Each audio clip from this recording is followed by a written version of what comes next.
ফজরের নামাজের উপকারিতা জানলে জীবনেও আর নামাজ মিস করবেন না।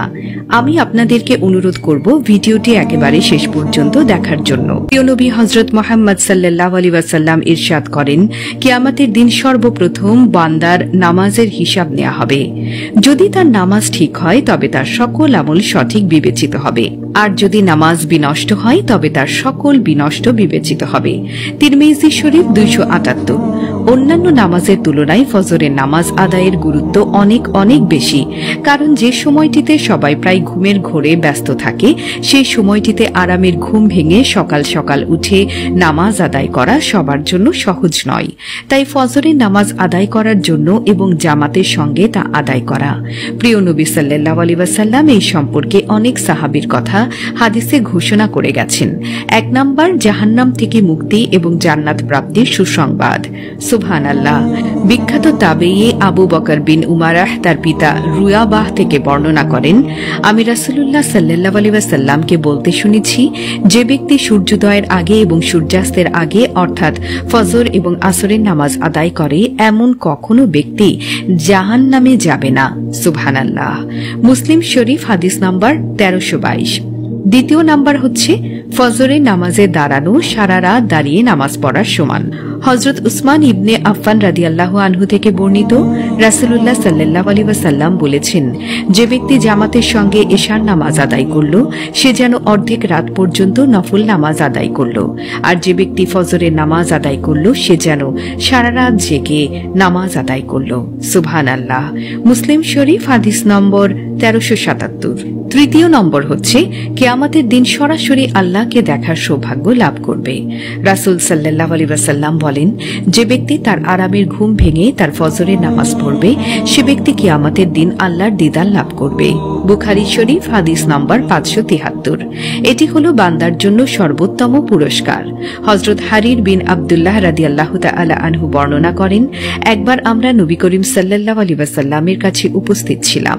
হঠাৎ তিনি পূর্ণিমার চাঁদের দিকে তাকিয়ে বললেন, ওই চাঁদকে তোমরা যেমন দেখছো ঠিক তেমনি অচিরেই তোমরা তোমাদের প্রতিপালককে স্পষ্ট দেখতে পাবে। তাকে দেখতে তোমার কোনো ভিড়ের সম্মুখীন হবে না। কাজেই তোমার যদি সূর্যোদয়ের আগে ও সূর্যাস্তের আগে সালাত আদায় করো তাহলে তোমরা তাই অর্জন করবে। সুবহানাল্লাহ। অতঃপর তিনি বলেন, সূর্যোদয় এবং সূর্যাস্তের পূর্বে আপনি আপনার প্রতিপালকের প্রশংসার তাসবিহ পাঠ করুন। আল কুরআন সূরা কাহাফ আয়াত 39। 4 নাম্বার হচ্ছে ফজরের নামাজ কিয়ামতের দিন নূর হয়ে দেখা দিবে। বিখ্যাত সাহাবী আনাস রাদিয়াল্লাহু তাআলা আনহু বলেন, রাসূলুল্লাহ সাল্লাল্লাহু আলাইহি ওয়াসাল্লাম বলেছেন, রাতের অন্ধকারে মসজিদগুলোতে যাতায়াতকারীদের কিয়ামতের দিনের পরিপূর্ণ নূরের সুসংবাদ দাও। সুবহানাল্লাহ। ইবনে মাজাহ শরীফ হাদিস 781। 5 নাম্বার হচ্ছে ওই দিনের পুরোটাই আল্লাহর জিম্মায় থাকার বিরল সৌভাগ্য লাভ করা যায়। ফজরের নামাজ পড়লে শুধু এই আকর্ষণীয় সৌভাগ্য লাভ করা যায়। রাসূলুল্লাহ সাল্লাল্লাহু আলাইহি ওয়াসাল্লাম বলেছেন, যে ব্যক্তি ফজরের নামাজ আদায় করল সে মহান আল্লাহর রক্ষণাবেক্ষণের অন্তর্ভুক্ত হল বা আল্লাহর জিম্মায় চলে গেল। মুসলিম শরীফ আয়াত 1379। 6ষ্ঠ নম্বর হল সরাসরি আল্লাহর দরবারে নিজের নামে আলোচিত হবে। হযরত আবু হুরায়রা রাদিয়াল্লাহু তাআলা আনহু থেকে বর্ণিত, তিনি বলেন, রাসূলুল্লাহ সাল্লাল্লাহু আলাইহি ওয়াসাল্লাম বলেছেন, তোমাদের কাছে দিনে ও রাতে যে ফেরেশতারা আসে তারা ফজর ও আসরের সময় একত্রিত হয়। যারা রাতে কর্তব্যে ছিল তারা উপরে উঠে যায়।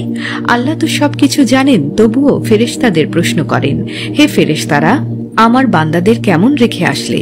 ফেরেশতারা তখন বলে, আমরা তাদের নামাজরত অবস্থায় রেখে এসেছি হে মাবুদ। যখন গিয়েছিলাম তখনও আমরা তাদের নামাজরত অবস্থায় পেয়েছি, আর যখন চলে আসছি তখনও আরামের ঘুম ভেঙে তারা নামাজ পড়ছিল। সুবহানাল্লাহ। বুখারী হাদিস 555। 7 নম্বর হচ্ছে পরিপূর্ণ এক হজ এবং উমরা সোয়াব পাওয়া যায় যদি কোনো ব্যক্তি সূর্য ওঠা পর্যন্ত আল্লাহর জিকিরে শামিল থাকে। হযরত আনাস ইবনে মালিক রাদিয়াল্লাহু তাআলা আনহু থেকে বর্ণিত, তিনি বলেন, রাসূল সাল্লাল্লাহু আলাইহি ওয়াসাল্লাম বলেছেন, যে ব্যক্তি জামাতের সাথে ফজরের নামাজ আদায় করে আল্লাহর জিকিরে যুক্ত থাকে সূর্য উদয় হওয়া পর্যন্ত 2 রাকাত নফল নামাজ আদায় করে সে পরিপূর্ণ এক হজ এবং উমরায়ের সোয়াব পাবে। পরিপূর্ণ শব্দটি তিনি 3 বার বলেছেন, এর গুরুত্ব আমাদের বোঝানোর জন্য। সুবহানাল্লাহ। সুনানে তিরমিজি হাদিস 586। 8 নম্বর হলো দুনিয়া আখিরাতের সেরা বস্তু হলো অর্জিত হয়ে যাবে। হযরত আয়েশা রাদিয়াল্লাহু তাআলা আনহু থেকে বর্ণিত, তিনি বলেন, রাসূল সাল্লাল্লাহু আলাইহি ওয়াসাল্লাম বলেছেন, ফজরের 2 রাকাত নামাজ দুনিয়া ও এর যা কিছু আছে তার সবকিছুর চেয়ে উত্তম। সুবহানাল্লাহ। মুসলিম শরীফ হাদিস নম্বর 1573। 9 নম্বর হলো মুনাফিকি থেকে মুক্তি পাবে। হযরত আবু হুরায়রা রাদিয়াল্লাহু আনহু থেকে বর্ণিত, তিনি বলেন, রাসূল সাল্লাল্লাহু আলাইহি ওয়াসাল্লাম বলেছেন, মুনাফিকদের উপর ফজর ও ইশার নামাজ অপেক্ষা অধিক ভারী নামাজ আর নেই। যদি তারা এই ফজিলত ও গুরুত্ব জানত তাহলে হামাগুড়ি দিয়ে হলেও অবশ্যই মসজিদে উপস্থিত হতো। বুখারী শরীফ 2543। শুধু ইসলামের দিক দিয়ে নয়, বিজ্ঞানের দৃষ্টিতেও ভোরে ঘুম থেকে ওঠা শরীর ও মনকে ভালো রাখতে একটি গুরুত্বপূর্ণ ভূমিকা পালন করে। সকালে ঘুম থেকে উঠলে তাদের সারাদিন ভালো ও সুন্দর কাটে, কর্মক্ষেত্রেও সফল হওয়া যায়, ব্রেইন ভালো থাকে, অনেক রোগ থেকে মুক্তি পাওয়া যায়, মানসিক চাপ থেকে মুক্তি সহ আর অনেকভাবে সফল হওয়া যায়, চেহারায় নূর ভেসে ওঠে। শুধু প্রয়োজন যখন আকাশ বিকট অন্ধকার থাকে, সেই অন্ধকার থাকতেই ঘুম থেকে উঠে মসজিদে গমন করা এবং ফজরের জন্য অপেক্ষা করা। এটি যে শারীরিক কত সুস্থতা এবং মানসিক চাপ মুক্তির কারণ তা আমরা অনেকেই জানি না। আল্লাহ তাআলা সকল মুসলিম উম্মাহকে জামাতের সাথে ফজরের নামাজ সহ 5 ওয়াক্ত নামাজ আদায় করার তৌফিক দান করুন। আমিন। প্রিয় দর্শক, জানার স্বার্থে, দাওয়াতি কাজের স্বার্থে ভিডিওটি অবশ্যই শেয়ার করে ছড়িয়ে দিন। হতে পারে আপনার একটি শেয়ারে বহু মানুষ উপকৃত হবে ইনশাআল্লাহ। ভিডিওটি ভালো লাগলে অবশ্যই লাইক, কমেন্ট, শেয়ার এবং সাবস্ক্রাইব করবেন এবং আপনাদের যদি কোনো প্রশ্ন থাকে আমাদেরকে কমেন্ট করে জানাবেন। আমরা চেষ্টা করব আপনাদের প্রশ্নের সঠিক উত্তর দেওয়ার। দেখা হবে পরবর্তী ভিডিওতে। আল্লাহ হাফেজ।